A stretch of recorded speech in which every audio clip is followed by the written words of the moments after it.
내가 오란지 이렇게 붙어야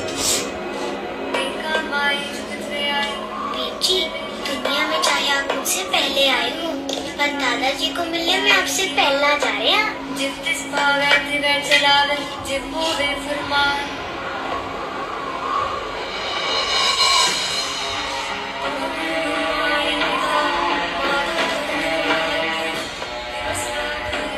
अब इसमें सुन दिया सोच लो, अभी भी बहुत कुछ हो सकता है।